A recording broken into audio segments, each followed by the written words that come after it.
Have you guys ever boycotted anything in life? I mean, I boycotted Star Wars for a little bit. Yeah. Uh, oh, our R. Kelly music, if it comes on, I usually Yeah. just switch it. And P. Diddy's hitting that realm. Yeah. I Yeah. boycott tomatoes. I'm very loud about that, and I stand in solidarity with my fellow tomato haters. We go and we Yeah. protest. We Okay. actually Way to we buy tomatoes and we just chuck them at people that love eating tomatoes. See, I go the Yeah. opposite route. I super support. So I listen to Michael Jackson every day. Every day, Michael. I moonwalk to the bathroom. You moonwalk to the bathroom? Yeah. We moonwalk everywhere. On that note,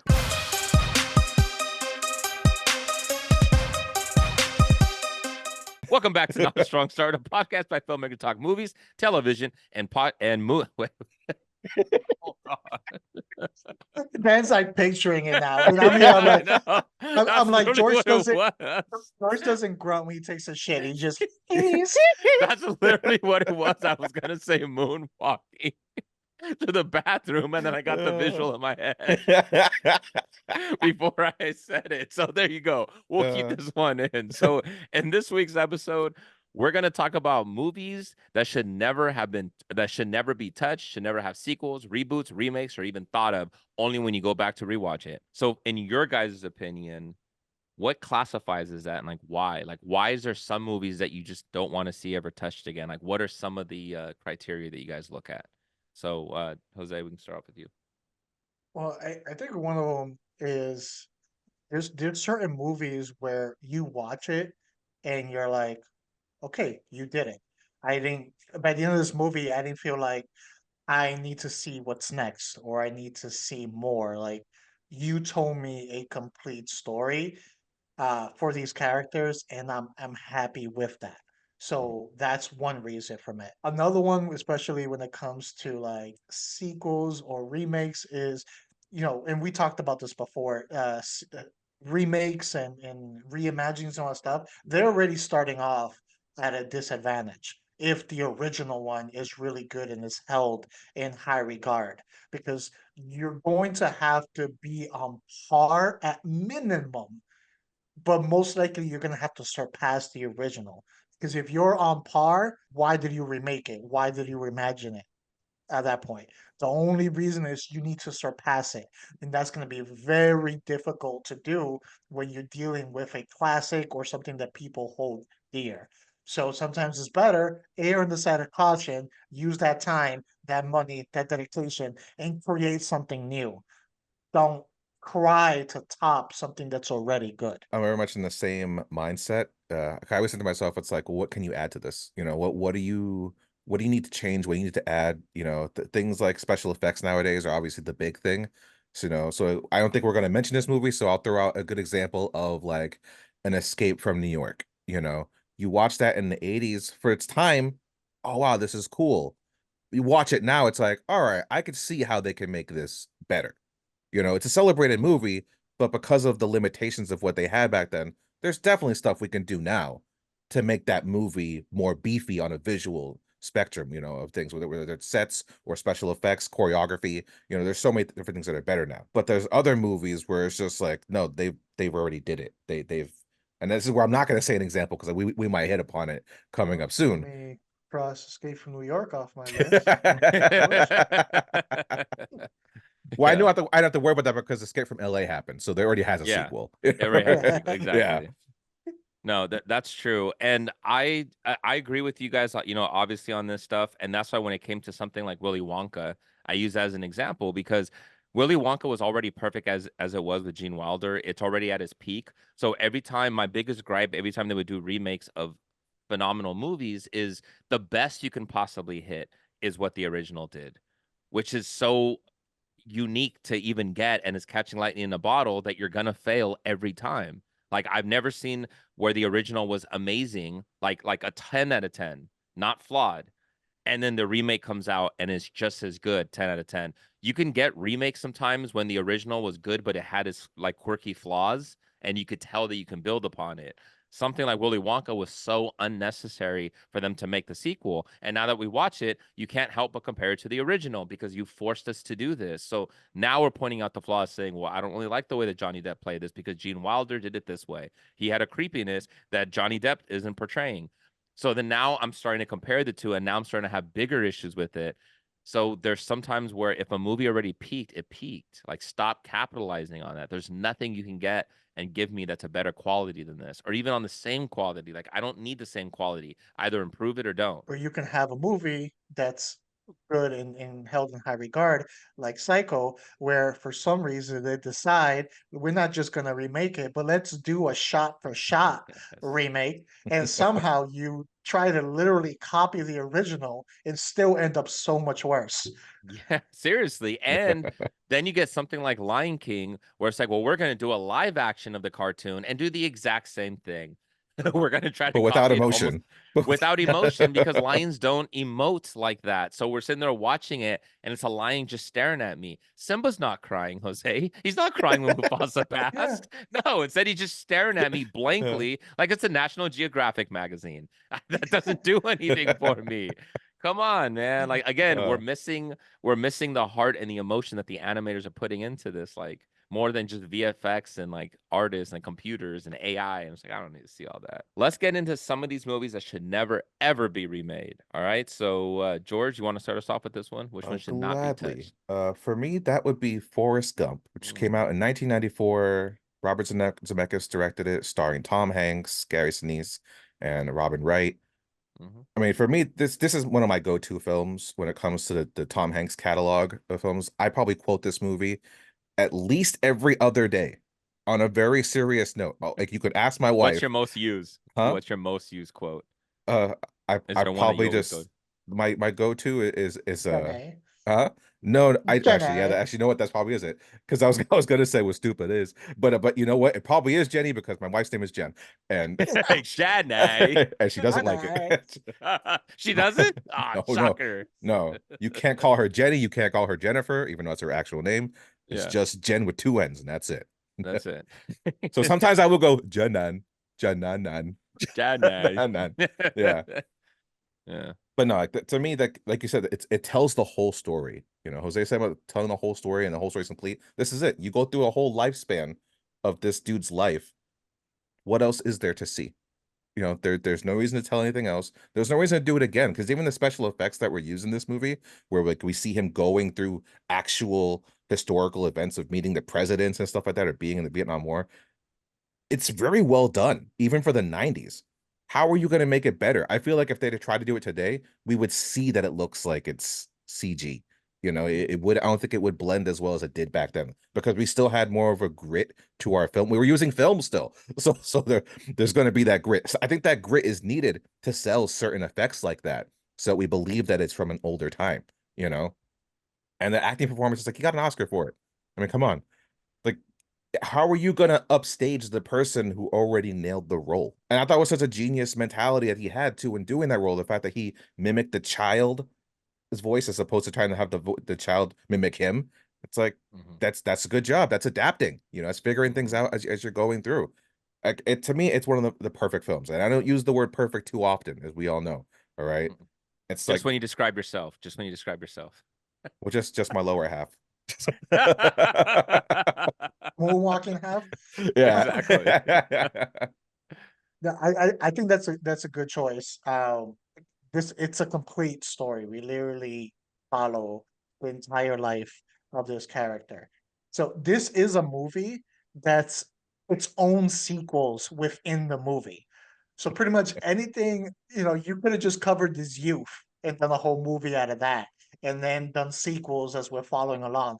This movie is the entire trilogy or quadrilogy all within one movie. So there's no need to do sequels for it. We covered everything. And like George said, there's no need to remake it because what will you change that will improve it? At most, highly doubtly, uh, but at most, you might come close to being on par. That's highly doubtful. Here's how you make a sequel. It's a cybernetic future, and Forrest Gump is tasked with saving all the future mankind. No, you can't, man. You guys already touched Yeah. on it. There's Which, nothing and the Chocolate else. thing is, poisoning? there's talks about a sequel for this movie.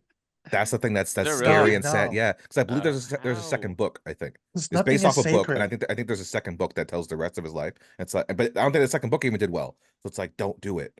Like, I don't want to see Forrest Gump die. You know, The guy just made just let it be. JFK. Like, what else is there? Like, he went through the whole history of Yeah. everything. Like, what, you're gonna show us the whole '80s movement, like going through that? Like, I don't. We Do we follow need the to see sun. that? We Forrest Gump Jr. It's Forrest Gump Jr.'s lifespan, and But I don't care he's gonna he's be a about the sun. special. dealing with millennials Yeah. and Gen Z and all that Haley stuff. Joel Osment still playing the role as the son. He Hey, didn't run. We tell that right now. He did the yeah. opposite of running. He did Yes. He was I was rolling eight and and rolling. Whoa, but he ate all the chocolates. All right. yeah. All right, Jose, what do you got? I'm gonna go with the Goonies on this one. I know there's been discussions in the past of part two happening through, but like I feel one, if it felt like a complete story of these kids' adventures. I didn't. All the times I've seen the Goonies, I never felt like I want to know more. Like I'm happy with just that adventure they have there. There's no need to do a sequel on that. The other part is when it comes to like remaking or reimagining and things like that is this movie what made it really good was the ensemble cast. This wasn't a single character driven movie, kind of like a Forrest Gump, where it was Tom Hanks was driving that entire movie. This was an ensemble, and it was like the perfect storm of getting that right ensemble that works so well for each other, where no one is there is no weak part that lags behind. Each character owns their parts in it and they fit together very well. That's not easy to do with ensemble casts. It's very rare when you get that to happen. So I feel if you try to remake it, the chances of you getting another ensemble of kids that all hold their own, all work very well together, all are, entertaining and fit their part is very difficult. So that alone should give some hesitation of remaking it because of that. Two, if they just try to do a sequel when they were older, which I think was kind of like the plans, I don't want to see that. What made the Goonies good is the kids having an adventure, and then us watching it as kids, we think about doing our own adventures and you're seeing them do that. And that feeling of uh, you know, friends as kids coming together and just going on this wild adventure, as a whole, as brothers, pretty much. Like that's what makes that movie really good and last so long in people's memories. You're not gonna recapture that with adults, no matter what. Never mind the fact, like all of them being able to take the time off from work to come on this adventure. First of all, that seems very irresponsible, very implausible, especially uh, how PTO works with most of these companies. You got bills to pay, probably kids and all that stuff. It's not gonna work. I'm gonna be more stressed out thinking about it and thinking about the adventure. This is one you just need to let it be a capsule of these children's lives in that moment and leave it at that. Yeah, I agree. I mean, I think they're still talking about it, right? Like it was yeah. greenlit at some point, and I think it's still greenlit, but I'm not hearing Every anything once in about a while, I still production. hear Goonies Yeah. 2 thinking about it. Yeah, and it's just like stop, man. Like it's the same thing that you said. And here's a great thing about the Goonies is that even though it was magical and fantastical, they still set it in a very realistic scenario where it felt like, okay, I could still buy that this is happening.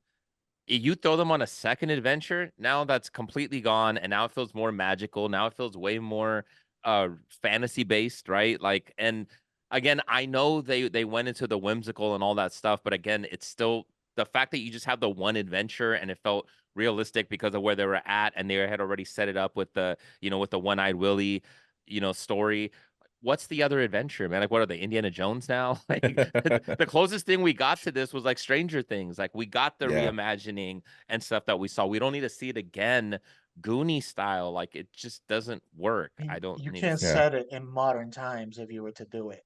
There's no way Yeah, kids are going on an adventure like that in modern times. Yeah. yeah, I But that's the agree. best you can do is just do instead of doing a remake, is do your own take, Hmm. like be an inspiration of something like that. And Exactly. Stranger Things season one is a good. I have to be Yes. specific because where it's at now and where it Yep. was then are two different shows. Very But that different. first season of Stranger Things, that is Goonies. Yeah. You know, Yeah. and but while at the same time being its own thing, That's the best you can do when it comes to these kind of things. I agree, and it's good that you mentioned specifically season 1 because I felt like every season of Stranger Things has tackled a different type of genre of Yeah, 80s or horror or whatever that they've gone. It feels very different. Part 1 was or season 1 was very clearly Goonies inspired. It felt yeah. like. Okay, here's one that doesn't need a sequel. Titanic. No, I'm kidding. I'm But kidding. I'm it got kidding. one. I think there is a Exactly. Titanic too. Yeah, There there's is. Titanic too. Unfortunately, no. So here's one that I went with is same reason that you said, Jose. So I went with basically the John Hughes films, stuff that's set in the 80s. So like Breakfast Club, Ferris Bueller. We don't need to see these Yeah, reimagined. You couldn't do sequels with these, so I won't even say sequels, but you could see them attempting to try to do the reimaginings of this stuff. We don't need to see this because if they did a reimagining of Breakfast Club, they would do it in today's era. Do you really want to That see would be so TikTokers and annoying. influencers? Yeah. Do you really want to see TikToker and uh, influencers serving detention and doing like viral videos and stuff? I do not want to see that, Would man. they even serve detention, or they would start protesting detention? That's what I'm saying. right. Like, Yeah, probably. And it's like, I don't want to. The things about John Hughes is that it was so perfect for the 80s because it hit the plight of what young adults were going through at that time. You can't duplicate that. It wasn't the storylines that we watched with the John Hughes films. Even with Ferris Bueller, you know, it was the emotions that they're going through specifically in the 80s.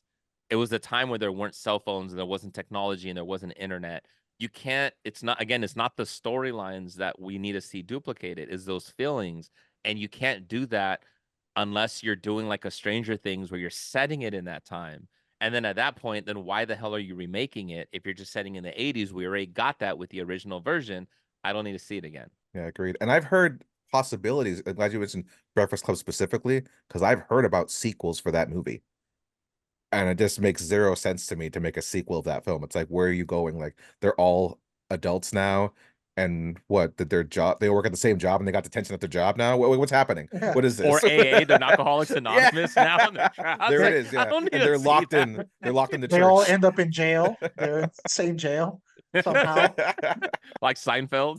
We messed up, guys. We messed up bad. Yeah, we messed up bad. It's like, man, I it's think not you. at I all think how I you actually expected. killed the person. It's like I know what you did last summer. It's like, oh, Yeah. another one that got a remake that shouldn't have happened, but hey, Uh, okay. you know what? I'm gonna go with Sin City. I believe Sin Mm, City is a comic book film adaptation that got it right on the first go. And you hmm had Robert Rodriguez teamed up with the creator himself, Frank Miller, which hmm was the smartest decision. I feel like no other comic book movie really takes full advantage of that idea. One thing's like, sure, Marvel had Stanley and everything, but Stanley didn't create everything.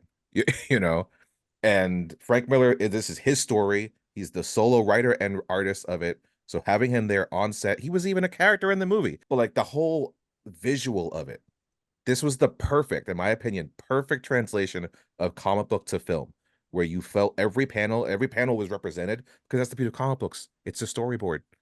You don't need to figure things out. It's already figured out for you. Dialogue is not to be figured out. It's already there. It's written down. So I feel like everything was just captured perfectly. And how would you redo this without just copying it? And I don't want to see it in color. That's for sure. It's a black and white graphic novel. Doing it in black and white was perfect. You get that hardcore emotion, a dynamic scenery that Frank Miller was trying to convey in his artwork in this film. And the actors all crushed it. I mean, there's an actor that I feel like we could have used in one of our past episodes, Brittany Murphy, who was freaking Yeah. dynamic. She was stellar in that movie. I loved her in that thing. And granted, there is a sequel to it, but it's hard to consider a sequel. Like it's just continuing on the comic books the stories that weren't told in part one per se. But let's be honest, like it doesn't hold up the way this first one did, which proved that for the first one was the one. Like this is it. We're okay. We're solid. And it had Clive Owen, man. Like, I love Clive Owen with the red shoes. Like, I think Clive Owen is so slept on as an actor, and I don't Seriously. understand Yeah. why this Yeah. guy doesn't get more roles. Like, we've seen him in so many amazing roles. And like, why is he not getting more stuff? Is he choosing not to? Like, it's got to be a personal choice, or He he pissed was somebody for a off in bit there, Hollywood. and then Yeah. just kind of. That I actually, timeline. Yeah. yeah, I Man, just Children of Men. rewatched Children of Men not too long ago, and it's like, oh, this is still so Even good. Shoot 'Em Up is I was gonna fun. say Shoot 'em up is Closer. such a good movie. And Oh, he's that's a good amazing follow-up. and close. Yeah, exactly. Yeah. Like, it's great. But to Yeah. touch your point, like, okay, I could see something like how Batman, right? So obviously, you know, Burton did Batman. You see how he did it. He did it very well. The way he came out with it was like, oh, this is cool. He made it feel very believable, and the movie was a major success. But because there was so many different iterations of Batman, you could see how they can go back and they could revamp it. Like we're getting you know, the Affleck, you know, Batman, and we see how he's playing that version of it. I can understand something like this. It's like there are no. There's just the Alternate one. There's versions. just the Yeah, one. Yeah, it's just the one, and like they nailed it so well. Like you got the if he would have done if he would have done Sin City like it was just like a movie and it was an adaptation of a movie, you know, like that way, I could see why if the Sin City that we got was the new iterate like the new remaking of it. Then I understood how you did it because now you really got the comic book on screen. But you did that already. Like you did that. So now it's like you can't go backwards now and just give us a adaptation when it feels like a real life Watchmen that I'm I mean not Watchmen. I got that stuck in my head now, but like you know, as we did with Sin City, like you can't do that. You can't go backwards on it. yeah, the only way to really like reboot it or remake it and it be different is not changing up the art style to, like you said, be more realistic. So make like a regular version of it without the art stuff. But then at that point, does it stick out? Yeah. Hey everyone, let's take a moment to talk about where I've been getting these new Not a Strong Start t-shirts from. Head on over to itsnas.threadless.com, the only place where you can get Not a Strong Start merch, whether it's our newly designed mascot or just your favorite movie logo now with some Nas flair.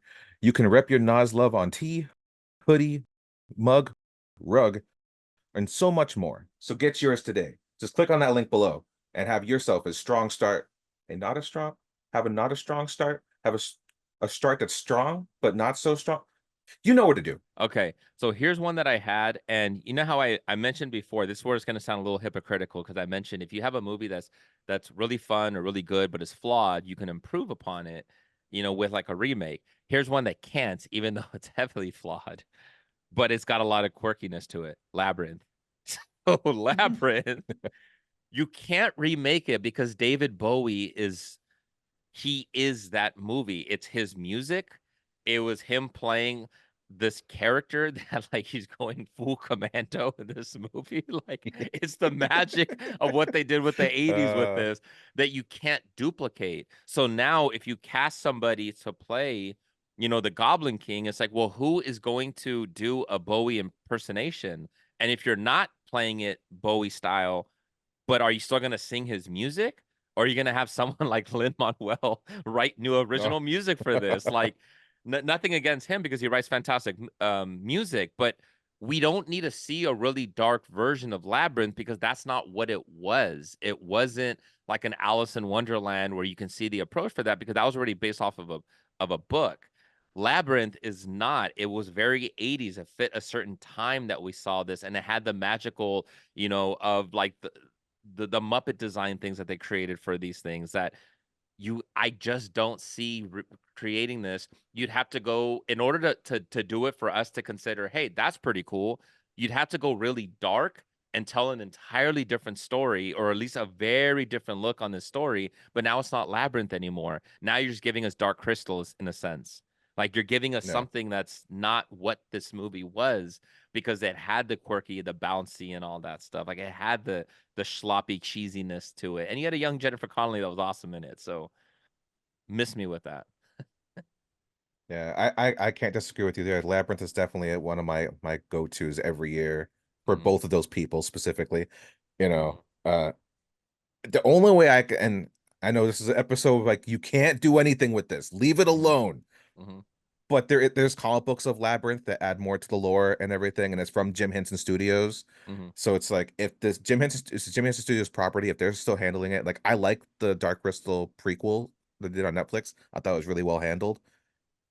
If they did a prequel to Labyrinth, I could see it working, you know, because then you don't need Bowie. You can just have like someone younger who's, you know, a young Goblin King. That's doable. Maybe you don't follow the Goblin King at all. Maybe you're just following the Labyrinth.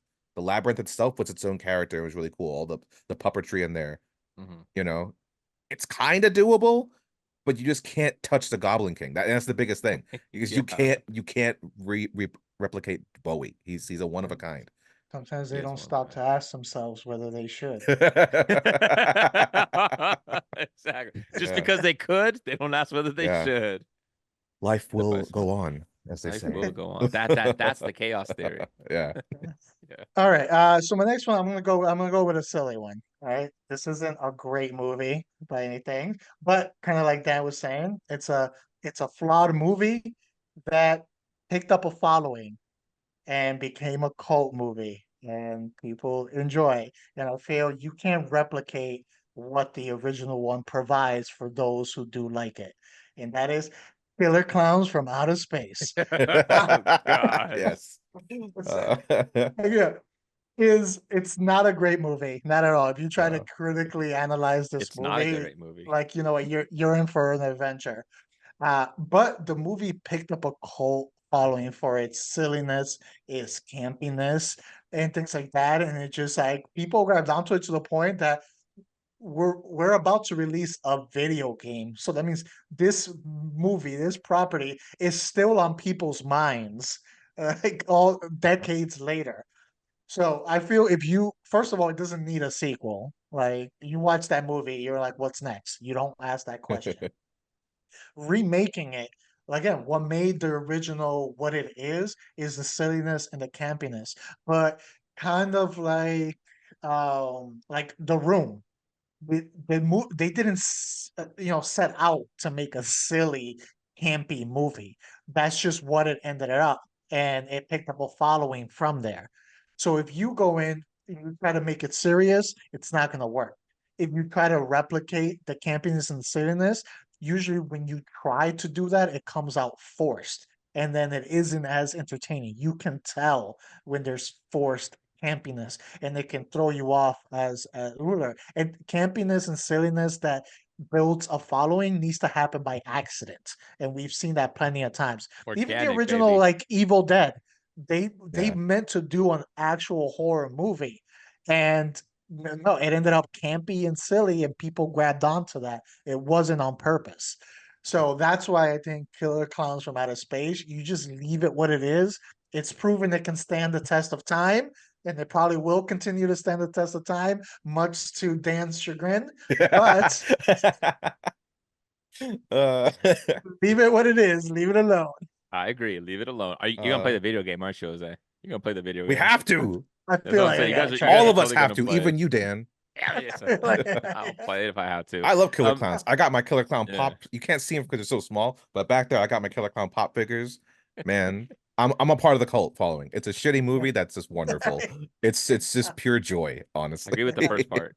Yeah. This is another one of those movies though where it's like it doesn't need a sequel. You shouldn't remake it, but there have been movies that have tried to capture the essence of this movie. And I think of the movie The Night Watchman. It's an indie film. I don't know if you guys have ever seen it. We actually had it, I think, in one of our did, silver screams. did it have a Um, day version? no, you're thinking. I know you're thinking about. That's Night watch, day watch. yeah. That's a Russian horror sci-fi film of sorts, Okay. or not horror fantasy. But yeah, no, this is like a horror comedy, but where there's killer clowns that are vampires. So they're not aliens. They're like this. It's not It's, enough. it's a vampire clown, and their whole Actually, building is overrun by like this vampire clown situation. It's super funny. If you haven't watched it, definitely do so. It's really well done. I loved it. These guys were very funny too to have at the show. Super good. But Killer Clowns, yeah, like it's just the aesthetic too. It's like I could see them CGing this thing up, and it's not going to be as good, you know. All the practical effects in it is what makes it also more campy and fun and hokey. Jose, like, wait, I'm glad you said Evil Dead because even in Evil Dead 2 and Army of Darkness, which I freaking love more than the original Evil Dead, right? I go back and I rewatch those more, but you could tell that they way approached it more like a comedy, and even though it's still sloppy or whatever, it reads more like a comedy. It doesn't read more like an accidental comedy, right? Mhm. Yeah, That's yeah. the difference of the original Evil Dead is like you see that, just like you mentioned The Room, which is another one that should never be remade ever. But like I don't think they ever can. I really hope Tommy Wiseau doesn't make a sequel to it because he seems the type that would try to do something Yeah. like that, right? I hope they The Room don't. But again. the Yeah. room again, yeah, the second room, second room. Oh, hi, audience. Yeah, and he He stares right becomes at us. Deadpool. He just breaks the fourth wall. Exactly. And do we finally tackle, the Uh, girlfriend's mom's breast cancer? Like maybe we now we finally address it. It's not a throwaway storyline, but hey, whatever. Yes, they shouldn't make it. They shouldn't retouch Killer Clowns. Just buried where it's at, and for those of you that didn't love it, props. Yeah, I think as we close this out, I feel a point that we should make is that while these movies should not be touched, they should be kept as it is, because they were great at doing what they did. Whether they were a great movie like Forrest Gump, or they were a not so great movie like Killer Clowns that just picks up a following, they were great at what they did. So they shouldn't be touched. They shouldn't be remade. But that doesn't mean you shouldn't pull inspiration from them, like some of the other movies that we've mentioned here, and use that to create your own original pieces that mimic some of the stuff of it without touching those actual movies. Yeah, so Correct. don't make a Beetlejuice. Make something new. Exactly. Because none of these movies are gonna have a David Bowie going commando in them, so can't really hit Nope. that. Things to think about. Offbeat. things to think Yeah. about with the NASS people. So there you go. But thank you for watching another episode of Not a Strong Start. Please like, subscribe, comment, share on the YouTube channel, Not a Strong Start. You can listen to us anywhere you listen to your podcast. You can follow us on Instagram at Twitter, Not a Strong Start. I'm your host. There's only one. You can follow me at King_Sangre. I'm not your host, can't touch this. You can find me at This Is Mi Nombre on Instagram. And I'm your other guy, one and done. You can follow me at Nicolopoulos.